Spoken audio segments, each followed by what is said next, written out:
By the end of Banjo-Kazooie's intro area, you have a dynamic moveset that we could not have imagined 2 years before its debut. And the musical versatility in store across the bridge became the soundtrack of our entire summer, with the overworld theme for Gruntilda's Lair as the glue that connects all the pieces together. The song starts out on the quiet side. Banjo tiptoes into Grunty's fortress with caution, with the nimble trot of the pizzicato technique on strings, cause normally you play violin by dragging a bow across the strings. But with pizzicato, you pluck the strings instead, so that each note is a quick blip. In cartoons, one common device when a character tiptoes is to sync up each step with a pizzicato note, a method dating back to the golden age of animation.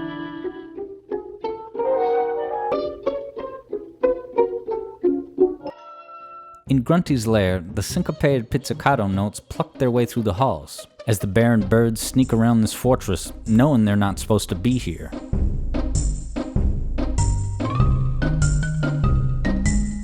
The other option is playing the strings normally with a bow, and we can hear what this sounds like in the sequel's overworld, ILO Hags, which has the same swing rhythm and syncopated strings, but without the plucking method.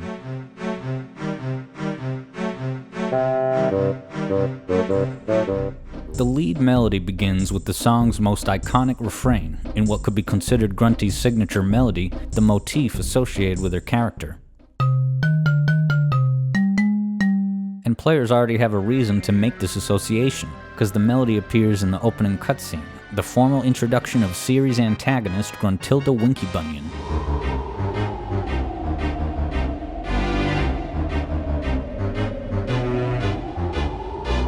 But that's it, it's just a one-measure melody. And if you look at how the Lair theme begins, you can see that measures 2 through 4 kinda don't come up with new content. They just find ways to get mileage out of Grunty's signature melody through repetition and transposition.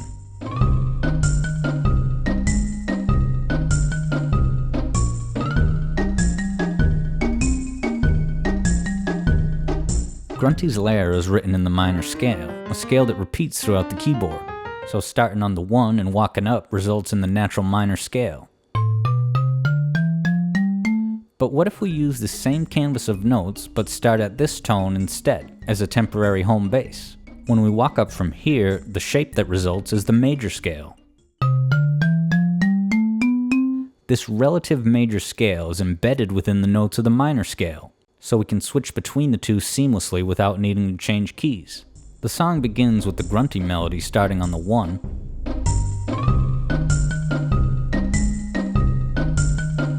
and then the next two measures present the same melodic shape, but with the starting point shifted up to here.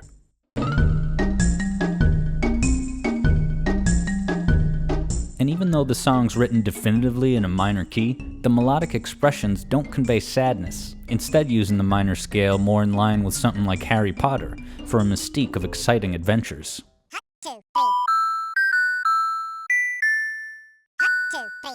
This was not, however, the approach in the sequel Banjo-Tooie, where the ILO Hags overworld theme leans into the gloom.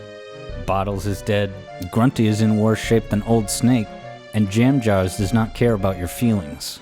The game laments this loss of innocence every time you trudge through the overworld. This ain't no bedtime story, end in a phrase with the minor 3 to sit on it for a couple of beats.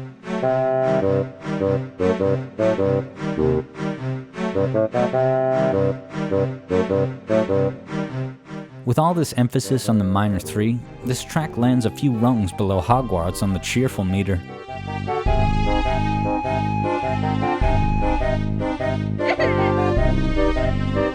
But Grunty's Lair strikes a balance to achieve an enchanting storybook quality. In fact, the main Grunty jingle is based on a classic children's song called The Teddy Bear's Picnic, with music and lyrics dating back to the early 20th century, which even includes the relative majorization of the main melody.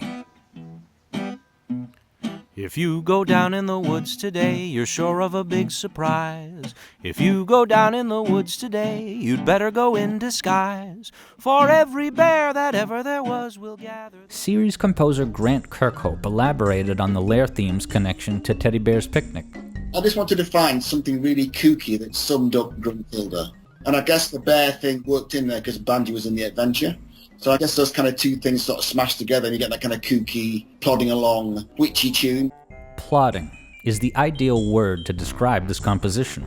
Each time you traipse your way through the corridors, the swing rhythm structure of dun-da-dun, da-dun evokes a Shakespearean musicality, like the Three Witches' nefarious anthem. Double, double, toil and trouble, fire, burn, and cauldron bubble. This magical storybook quality deepens through use of instruments like the bassoon, which draws you further into this enchanted domain, like in the world of Where the Wild Things Are.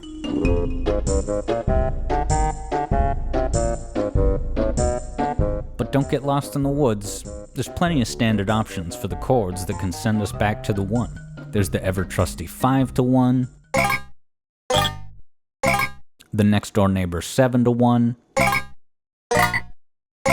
but Kirkhope became infamous for the Devil-to-1. See, the devil's interval is the sharp 4 note, in between the 4 and 5. We also call this note the tritone. It's right underneath the 5, and you can actually use the sharp 4 tritone as a more oddball version of the normal sturdy 5. For example, Sonic's Marble Garden music uses the 5 as a sturdy platform on the path up to the 1. But in the last measures it used the sharp 4 tritone in that spot instead, with an effect like Sonic almost twisted his ankle on the platform's edge, but still managed to get to the destination. We can use this concept for chords too, and the Banjo-Kazooie soundtrack takes us to a new level, because not only does Kirkhope include this tritone note, but he uses it as the foundation of a full triad chord. This tritone chord is made of 3 notes, all of which are not included in the normal major scale, resulting in a kooky silliness that contributes to the game's tone. Here's how the tritone chord is used in the first level. The song starts off by getting you used to a traditional sequence of alternating between the 1 chord and 5 chord, but then swaps in the bizarre sharp 4 chord in place of the 5 without blinking.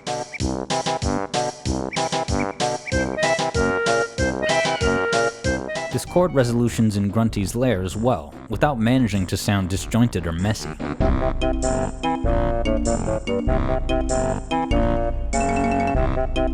When moving between chords, it's useful to look at the individual path of each note in the chord and take advantage of that data by expressing it somewhere in the arrangement. Notice how the tritone chord contains the flat 2, which travels down just one single semitone back to the tonic home bass note of 1. This is seen widely in desert themes, including BK's own Gobi's Valley.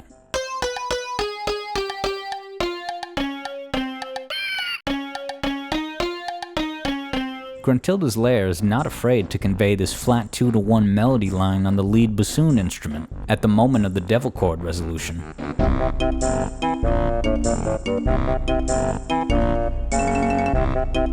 Which is accentuated by a tremolo on marimba that rattles the 2 notes on either side of the destination tonic.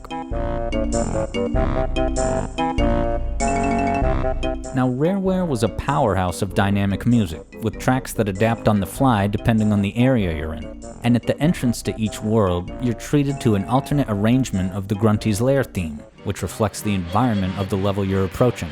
For example, outside of Treasure Trove Cove, the syncopated pizzicato strings are swapped out for the accordion of Captain Blubber's sea shanties.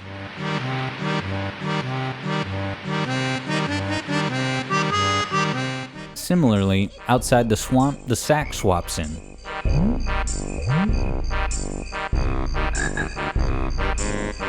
In the Mining Melancholy video, we saw the muted bass at work with its quick, agile notes that sneak through the underground passageways.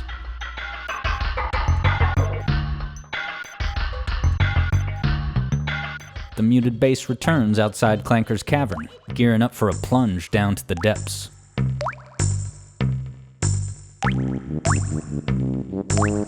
Outside of Freezeezy Peak, the first signs of snowfall are these rolled chords.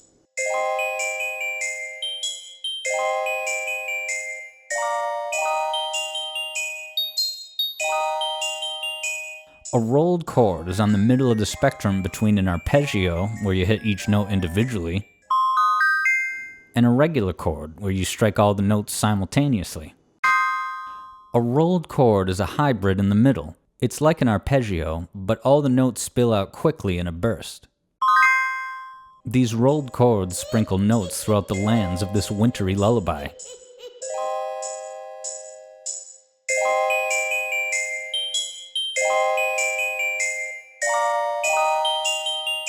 Meanwhile, out near the arid sands, the rhythm strays a bit from its swing format, with the desert cowbell tapping out the patter of Gobi's footsteps, booking it towards some shade.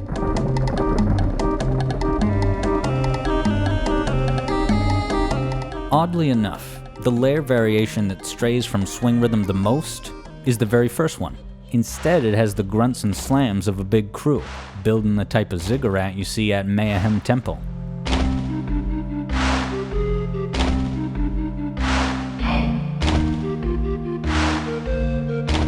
Down by the bay, the Rusty Bucket steamship has high-pitched whistles that screech.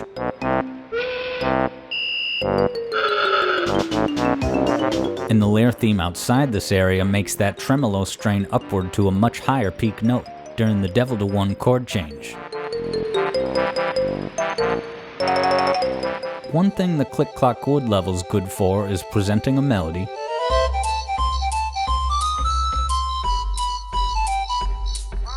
then going through it again with a harmonized melody stacked a third above each note.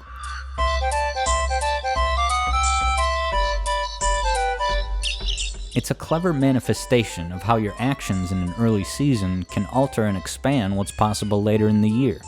The Lair variation for this world structures melodies the same way, starting with the basic melody,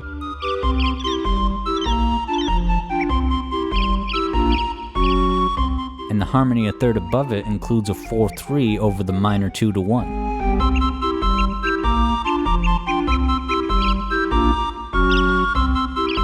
Even separate from the variations outside each world, there's one more section of the song's main loop worth looking at. The core loop runs a bit over 2 minutes, and this more hidden section begins about 1:45 into the track, so you won't have as many chances to hear it since the track restarts each time you reach the next floor. But when you're stuck in the Lair for a bit, you will eventually hear this elusive section, which leans heavily into the musical style of one specific stage, Mad Monster Mansion, giving us a full run of the grunty motif section on the Halloween organ and chimes.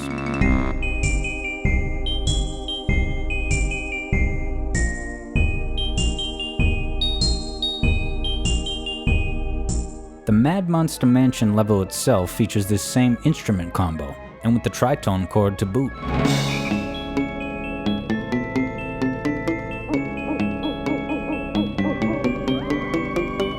The Lair music deliberately emphasizes these Mad Monster horrors, leaning into the entire game's theming of battling a powerful witch and her legion of creatures.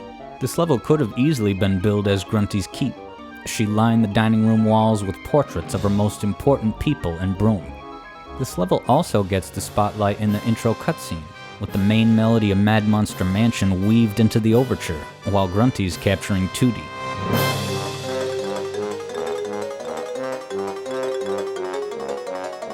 Kirkhope has identified Mad Monster Mansion as his favorite composition in the series, and an earlier version of this tune dates back to Banjo-Kazooie's early phase of development, initially envisioned as an isometric action-adventure game on the SNES, under the working title Project Dream.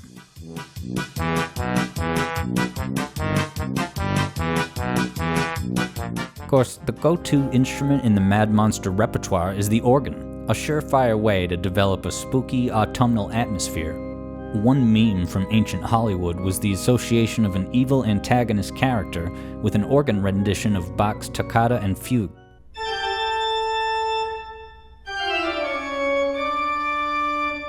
The soundtrack leans into this aspect. The Mad Monster Mansion variation of Grunty's Lair is the only one that takes chords from the level's theme itself, starting off with that level's organ chord intro of 161.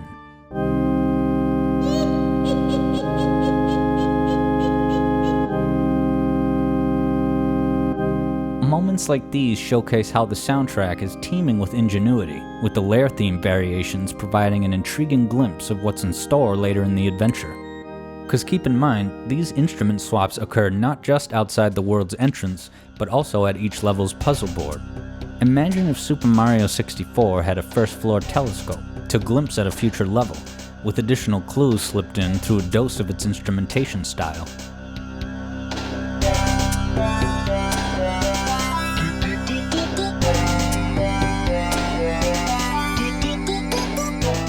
And sometimes you encounter the puzzle board well before the level's actually accessible. Click Clock Wood is the 9th and final level, but you can access this puzzle board by swimming through the tunnel near the lobby of the second level. This puzzle board starts out almost completely empty, so the music is one of the only clues to theorize what this future level is like. This early foreshadowing culminates in the final and most ambitious level of the game, legendary for its multiple iterations across the 4 seasons. That's one of the moments where you realize you have a masterpiece on your hands, in no small part thanks to the music.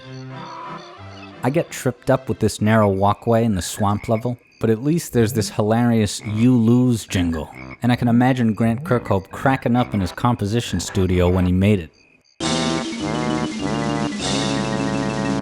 But Grunty has the last laugh. In the Lair theme, the start of each loop includes Gruntilda's iconic cackle, with an increasingly longer duration in between each laugh syllable, so that it falls further out of sync with the steady rhythmic pace of the song itself.